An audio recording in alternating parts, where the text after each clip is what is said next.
Magandang araw o magandang gabi sa ating pong lahat at muli po, ngayong gabi pong ito ay salamat sa inyo pong imbitasyon at ito po si Pastor Nelson Serrano Ferrer para po sa mensahe po ng ating Panginoon. At hindi ko po alam kung hanggang ilang minuto ang kinakailangan para po sa pag-aaral po natin ng salita. Pero sabi po ng aking nakausap, ay ako na raw po ang bahala. Kung mapahaba o mapaikli, kayo po ay magpaumanhin. Ano po? Ang mahalaga ay ating pong pagsasaluan ang salita po ng Panginoon. Ngayon pong gabi pong ito ay ating pong pag-aaralan ang katotohanan mula sa salita ng Panginoon, ang kahalagan ng panalangin. Ang panalangin, pinatatatag niya tayo, at sa kabaliktaran, ang kawalan ng pananalangin ay pinapahina niya tayo. Yun po ang ating sasagutin mula sa salita po ng Panginoon.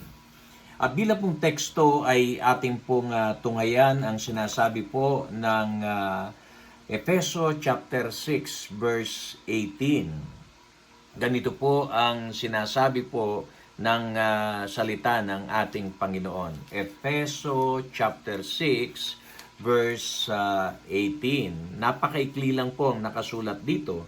Ang sabi po niya ay manalangin tayo palagi. Amen? Lagi po tayong manalangin. Okay, ito po ang eksaktong pagkakasabi. Manalangin kayo sa lahat ng pagkakataon o manalangin kayo parati. Panginoon, pagpalain mo po ang iyong salita na amin pong pagbubulay-bulayan. May tanim po ito ng malalim sa puso po namin at kaisipan at magkaroon po ng kapangyarihan sa buhay po namin. In Jesus' name, Amen and Amen. Kapatid, pinapatatag tayo ng ating pananalangin. Mayroon pong istorya at alam po nating lahat ang aklat po ni Daniel. Sa Daniel chapter 6 verse 10, makikita po natin ang lingkod ng Panginoon na sa kaniyang kabataan ay mula Jerusalem ay biniyag po sila ni Nebuchadnezzar at dinala nga po sa Babylonia.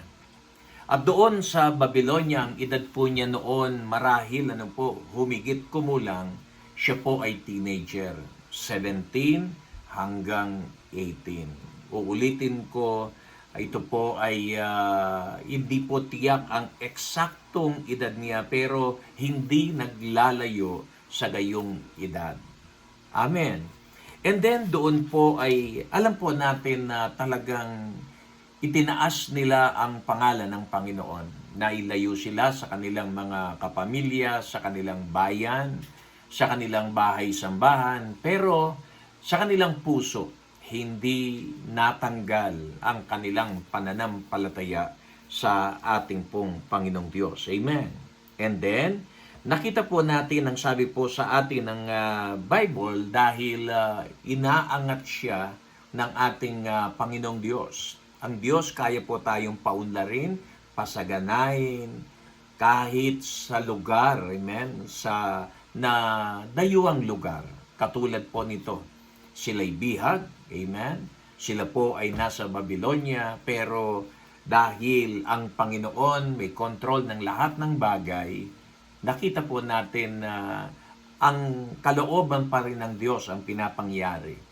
Kaya itinataas siya at napapamahal siya sa mga pinuno ng bansang iyon, kaya nainggit ang kanyang mga kaaway, kaya nga po gumawa sila ng paraan para po talagang siya ay mapahamak. At ano pong nangyari? Ang nakita lamang ng mga may tuturing na kaaway po niya ay ang kanyang pagiging mapanalanginin. Kaya iyon ang kanilang ginawang paraan para tiyakin na si Daniel, siya nga po ay mapapahamak. Kaya nga po sa Daniel chapter 6 ay nakasulat doon na nagawa nila na pirmahan ng hari ang isang batas na sa loob ng 30 araw ay walang pwedeng manalangin sa Diyos na kinikilala po ng tao. Amen. At ito po ay ano po ang mangyari nang maisabatas na po ito? Ano po ang ginawa ni Daniel? Nagulat ba siya? Nabigla ba siya? Ang sabi po ng Biblia sa Daniel 6:10, nang malaman ni Daniel na nilagdaan na ng hari ang gayong kautusan, yung walang mananalangin for 30 days sa Diyos na kinikilala ng tao.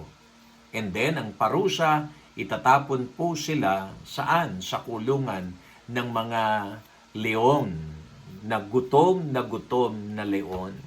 At ang sabi po ng mga dalubhasa, marahil po si Daniel ay nasa edad, senior na po siya. 70, yung ibang sabi pa nila, lampas doon, 65, 70, kung lalampas, basta pasok siya sa edad na senior. Amen? Hindi na siya bata para maglakas loob na talagang gamitin niya ang kanyang lakas pisikal para po labanan o ipagtanggol ang kanyang sarili sa kamay, amen, sa kuko o kaya sa pangil ng mga pinagutom pa na mga leon. Pero si Daniel ay meron ba siyang matatag na pananampalataya? Matatawag nating matatag na ang kanyang pananampalataya dahil nga po sa haba ng panahon na inilagi niya doon sa Babylonia, napanatili po niya ang kanyang pananampalataya sa Diyos ng Israel. Amen? Bakit po niya napanatili? Bakit tumatag siya ng ganoong katatag? Dito po makikita natin sa verse 10 ng Daniel. Sabi niya, na malaman nga ni Daniel na nilagdaan na ng hari ang kanyang kautusan. Umuwi siya. Lumod siya't nanalangin at nagpasalamat sa kaniyang Diyos sa isang silid sa itaas ng kanyang tirahan sa may bukas na bintanang nakaharap sa Jerusalem. Pagmasdan po ang sumunod na mga kataga, 3 beses niyang ginagawa ito sa maghapon gaya ng kanyang kinaugalian. Kailan po siya nagsimula na manalangin ng 3 beses sa loob po ng maghapon? Tayo, kapatid, ay kapag namamanata lang po tayo, o minsan kapag may problema lang po ang tao, saka lang po napapadalas ang kaniyang pananalangin sa Diyos. Pero si Daniel, kahit may panganib, kahit marahil wala, nakaugalian na niya ang manalangin ng 3 beses sa loob po ng maghapon. Kaya nga po, dito maliwanag po na nakikita natin ang naging isa sa mga susi ng paging matatag sa pananampalataya nitong si Daniel ay ang kaniyang pagiging mapanalanginin. Amen? Nakaugalian niya. Sabi niya marahil nandoon pa siya sa kanilang sa Jerusalem bago pa binihag. Anumang sitwasyon, siya'y nananalangin sa Diyos. Kaya hindi katakataka nang dumating ang pinakamalaking pagsubok sa buhay po niya bilang isang mananampalataya. Hindi po siya natinag. Nagpatuloy siya sa pananalangin kahit alam niya mayroong panganib na nagbabadya sa kaniyang pananalangin. At alam po natin, amen, maliban doon sa katatagan na yaon, naitapon po siya sa kulungan ng mga leon at nakita naman natin yung pagkilos ng Panginoon. Isa marahil sa pinakamalaking patotoo na naranasan ni Daniel. Dahil tinayuan niya ang kanyang faith sa tulong ng matatag na pananampalatayang bunga ng kanyang pagiging madasalin. Naranasan niya ang pinakamalaking himala, Hindi siya ginalaw ng mga leon. At siya ay buhay na nakalabas sa kulungan ng mga leon. Kaya po sanayin natin sa ating sarili na manalangin. Maging mapanalanginin. Gawin po nating lifestyle ito. Hindi lang kapag mayroon tayong malalim o napakalaking problema. Kasi yung pong nakaugalian ng tao. Yung manalangin kapag nasa sigwada. Kapatid, uulitin ko, alalahanin natin, tandaan natin, ang panalangin ay pinatatatag ang ating katayuan sa Diyos, ang ating prinsipyo, amen, na tumayo o tayuan sundin ang salita ng Panginoon. And then sa kabaligtaran naman, ay makikita po natin na ang kawalan ng pananalangin, ang pagiging tamad sa pananalangin. Ito po ay nagdudulot ng panghihina sa tao. Amen? Kahit ikaw ay pastor, kahit ikaw ay matagal ng Kristiyano, kapag nagkulang ka sa pananalangin, manghihina ka. Ano naman po ang pwede nating maging basihan po dyan?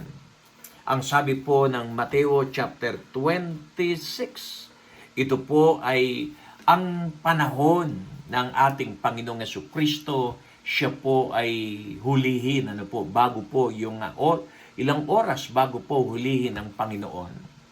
Nakita natin si Jesus mismo, bago siya magministeryo sa umaga, makikita po yan nananalangin. At bago po, amen, magpahinga sa gabi, siya po ay nananalangin. At alam po natin, amen, bago siya magpakain, bago gumawa ng himala, siya po ay nanalangin. At nakita natin, maging sa huling oras ng Panginoon sa kaniyang pagkakatawang tao, hindi niya kinalimutan ang panalangin. Amen? Kaya bilang isang Diyos na nagkatawang tao, kinaya niya yung pasanin, yung krus, yung hirap na dadanasin niya sa mga susunod na oras. Ang Panginoon, nakita natin, nagbabad sa panalangin. Tinawag niya ang tatlong alagad, si Pedro, si Juan at Santiago, narito sa Matthew chapter 26. Marahil sinama niya si Pedro dahil alam po niya na si Pedro, amen, siya po ay malalagay sa kalagayan na masusubok ang kanyang katatagan, na kapag may nagtanong sa kanya kung kilala ba niya si Jesus, kung kasama niya ang mga alagad, amen, maari po kailangan ng katatagan, kailangan ng tibay ng pananampalataya para hindi niya ipagkanulo ang ating Panginoong Jesucristo. Ang susi ay ang manalangin. At ano po ang ating nakita? Nandun nga po sila, umakyat sila, nandoon sa Garden of Gethsemane si Jesus, lumayo ng kaunti sa mga alagad. At nang silipin pa niya ang mga alagad na ito kung nananalangin, alam po natin, 3 beses na nagpabalik-balik si Jesus at 3 beses din na nakita niyang kanyang mga alagad na dapat nananalangin, pero sila'y kampante na natutulog. Nauunawaan naman po ng Panginoong Jesucristo na pagod ang kanyang mga alagad. Kaya binigyan po niya ng katwiran. Ang sabi niya, talagang gusto ng Espiritu, pero mahina ang laman. Amen. Pero, giliw kong tagapakinig, kailangan talaga nila na manalangin ng oras na iyon bago pa dumating. Katulad po ni Daniel, bago nangyari yung pinakamalaking pagsubok sa buhay niya, marami na siyang panalangin, amen? Babad siya sa panalangin. At dito, bago mangyari yung pong pagsubok sa pananampalataya ni Pedro, tinuturuan siya ng Panginoon na sila ay manalangin, pero alam po natin, nabigo, hindi nagawa ni na Pedro ang manalangin. Kahit ano po ang nakita natin, sumunod na mga oras, sumusunod siya sa Panginoong Jesucristo. At ano po ang sabi sa atin ng Panginoon ay Ang sabi sa atin, ang salita ng Panginoon ay 3 beses. May nagtanong sa Kanya, may nakakilala sa Kanya, at 3 beses din kinahila niya. Amen? Nagsabi siya na hindi niya kilala, hindi niya kasama, nanumpa pa si Pedro eh. Amen? Hindi ko siya kilala. Bakit po niya nagawa ang ipagkanulo, ipagkaila? Ano po, ipagkaila ang Panginoong Yesukristo? Kasi po, amen, naging mahina siya. Bakit naging mahina siya? Dahil nagkulang siya sa pananalangin. Sa 2 halimbawang iyaon, amen, nakita natin, uulitin ko, pinatatatag tayo, pinapalakas tayo ng ating pananalangin. Sa kabaliktaran, pinapahina tayo ng kawalan natin ng pananalangin. Kaya hindi katakataka si Apostol Pablo, sinabi niya sa ating teksto, Efesos 6:18, manalangin kayong parati o palagi. Maging ang ating Panginoong Yesukristo, Lucas chapter 18 verse 1, isinalaysay ni Jesus ang isang talinhaga upang ituro sa kanila na dapat silang laging manalangin at huwag mawala ng pag-asa o para mapagtagumpayan ang tukso. Amen. Kailangan po natin ito. At nakakalungkot, maraming mga kapilya, kung mayroong pinakakakaunti ang attendance, yan po ang prayer meeting. Kaya hindi katakataka, marami po na mga mahihina na mga mananampalataya. Ang Panginoon ang yutos niya na manalangin parati o palagi. Alam po niya, ito po ay para sa ating sariling pakinabang. At habang nagpapatuloy tayo sa ating pong pagsunod sa ating pong Panginoon, kailangan natin ng pananalangin. Ito ang connection natin sa Diyos. Sila na laging nananalangin, susunod po ang tagumpay sa buhay na ito.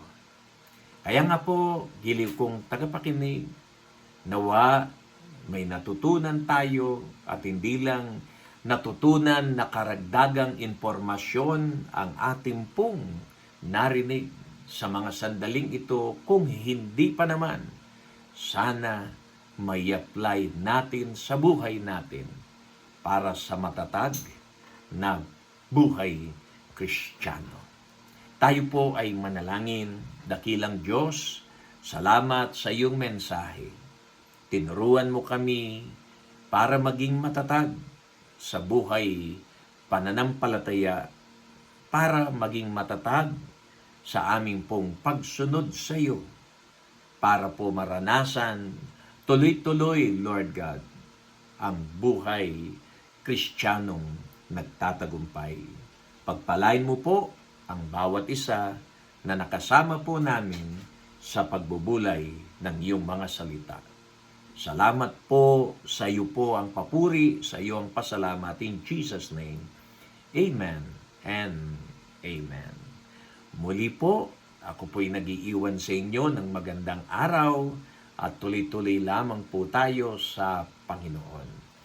God bless, God bless, God bless. Bye for now.